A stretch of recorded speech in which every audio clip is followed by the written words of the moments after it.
Jika kita lihat tentang Arab Saudi saat ini, dengan adanya Ka'bah di Mekah, lalu Masjid Nabawi di Madinah, hingga status yang dianggap sebagai pusat dunia Islam, mungkin banyak orang awam yang akan secara otomatis berpikir bahwa penguasanya, yaitu Raja Arab Saudi, pasti keturunan dari Nabi Muhammad SAW.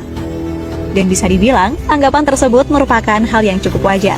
Apalagi mengingat berapa kuatnya simbolisme agama di negara Saudi. Tapi tahukah sahabat, pada kenyataannya tidak seperti itu. Sebab jika kita telusuri sejarahnya dengan cermat dan teliti, kita akan menemukan bahwa sebenarnya keluarga kerajaan Arab Saudi, atau yang dikenal sebagai dinasti Al-Saud, tidaklah memiliki hubungan darah dengan Nabi Muhammad SAW. Untuk memahami pembahasan ini, kita harus kembali pada abad ke-18, jauh setelah Nabi Muhammad SAW dan para sahabat wafat. Kita akan mulai membahas dari sisi nama Saudi. Jadi, nama Arab Saudi sendiri baru muncul secara resmi pada tahun 1932.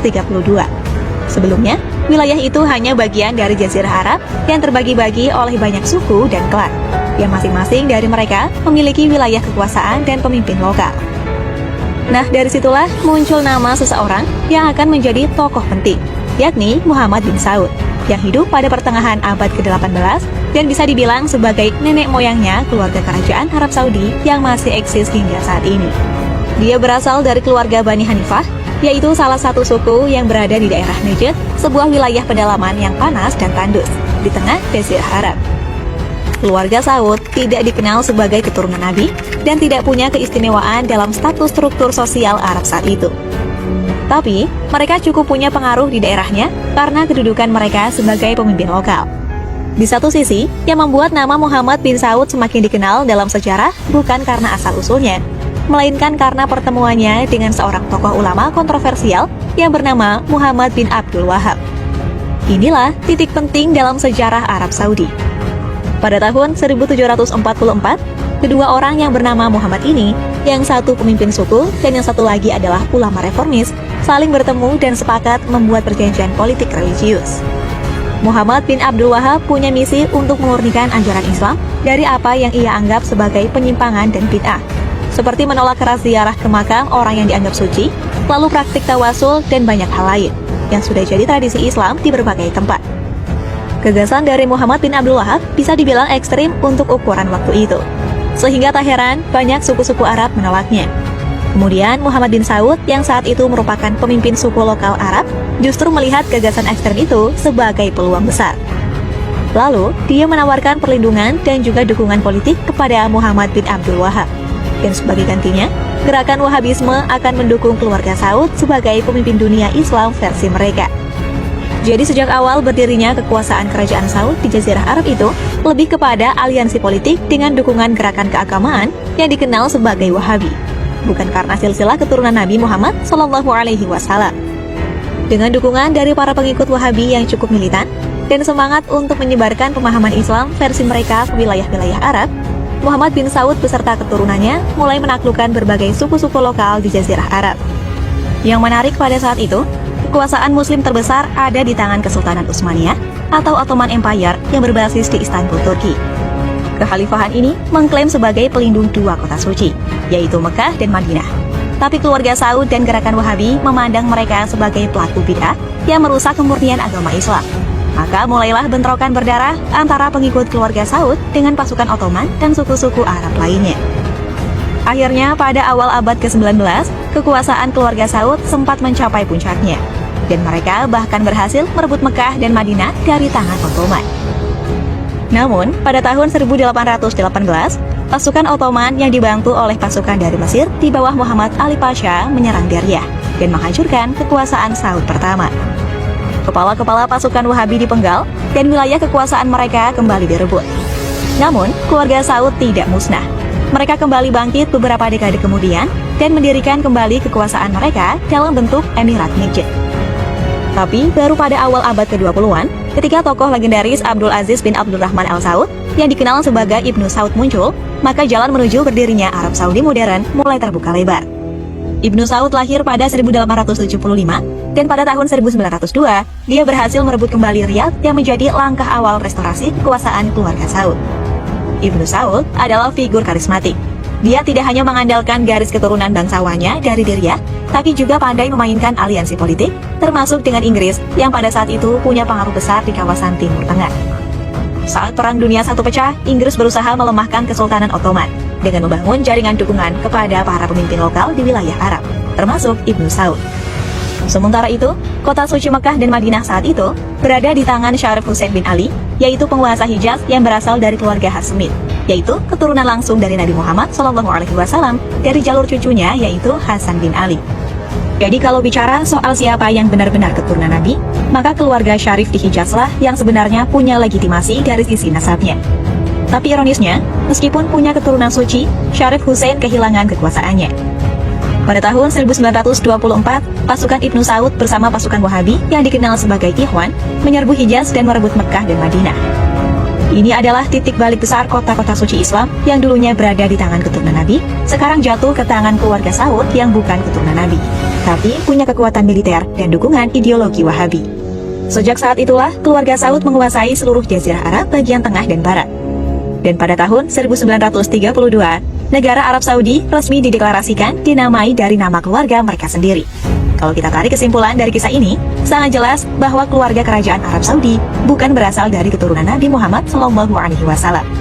Mereka adalah keturunan kepala suku dari Najd yang mendapatkan kekuasaan bukan karena silsilah suci, melainkan karena strategi politik, aliansi ideologi, dan kekuatan militer. Mereka bahkan menggulingkan penguasa Mekah yang justru berasal dari darah Nabi. Ironisnya, tapi memang begitulah sejarahnya.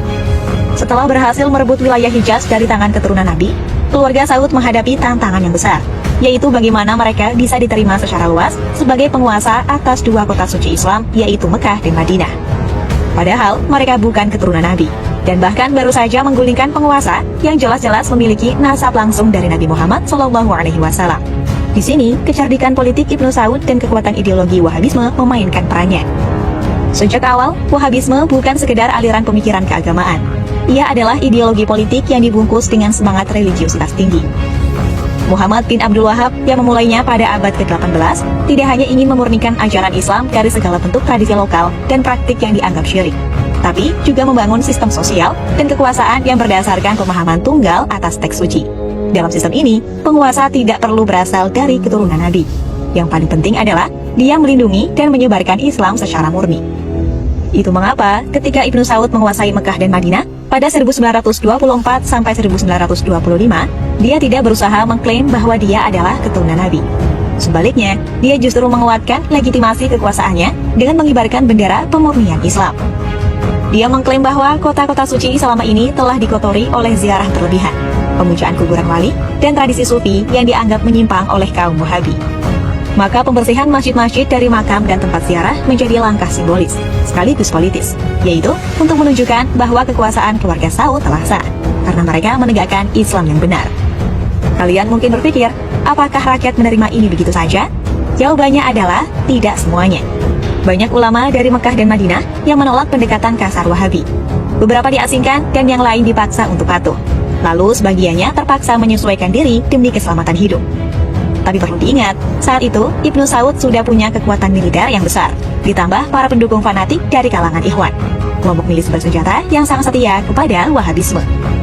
Yang menarik, pada saat yang sama, Inggris justru menjadi pendukung diam-diam dari keluarga Saud. Di tengah Perang Dunia Pertama, Kesultanan Ottoman yang menguasai wilayah Arab dan merupakan musuh Inggris mulai melemah. Inggris kemudian mencari sekutu lokal yang bisa menggoyahkan dominasi Ottoman. Mereka sempat mendekati Syarif Hussein di Hijaz dan menjanjikannya wilayah Arab yang merdeka. Ini dikenal dalam sejarah sebagai McMahon-Hussein Correspondence. Tapi Inggris juga menjalin hubungan dengan Ibnu Saud karena melihat potensi militernya dan ideologi Wahabinya yang bisa dijadikan alat untuk menciptakan tatanan baru di Timur Tengah.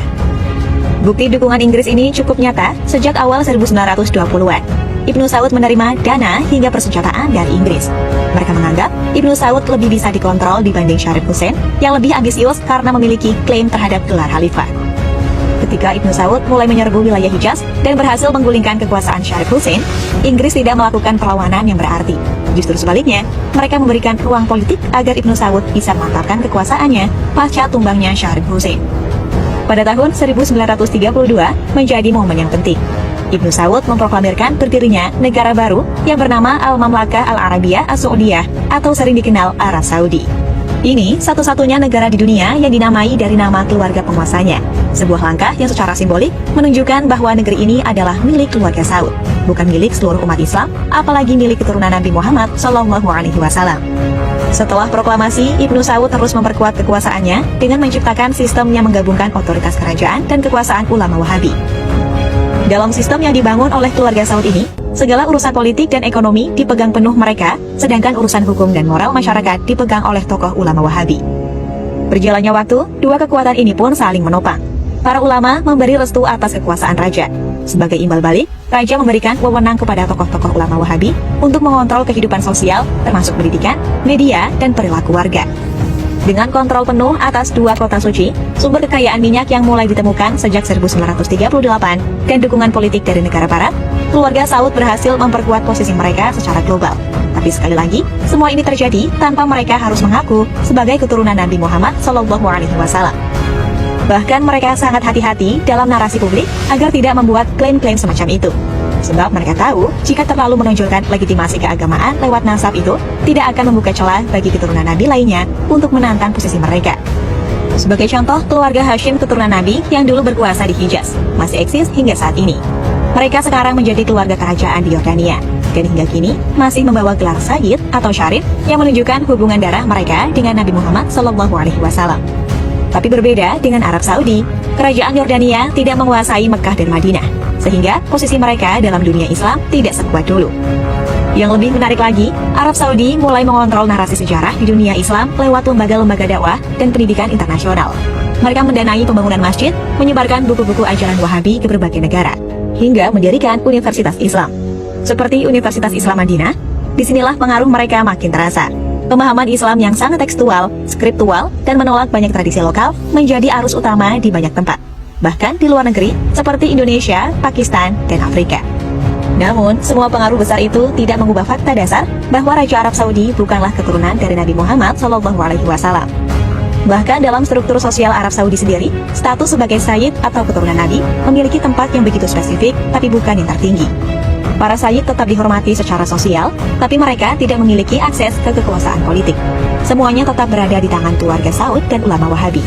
Dengan kata lain, kekuasaan di Arab Saudi bukan diwariskan lewat darah suci, tapi lewat perjanjian politik, kekuatan militer, aliansi ideologi, dan dukungan internasional. Disinilah letak perbedaan besar antara legitimasi spiritual dan legitimasi politik. Selama keluarga Saud bisa menjaga stabilitas kekuasaan itu, mereka tidak perlu mengaku keturunan Nabi untuk tetap menjadi penguasa atas tanah suci. Wallahu a'lam. Wassalamualaikum warahmatullahi wabarakatuh.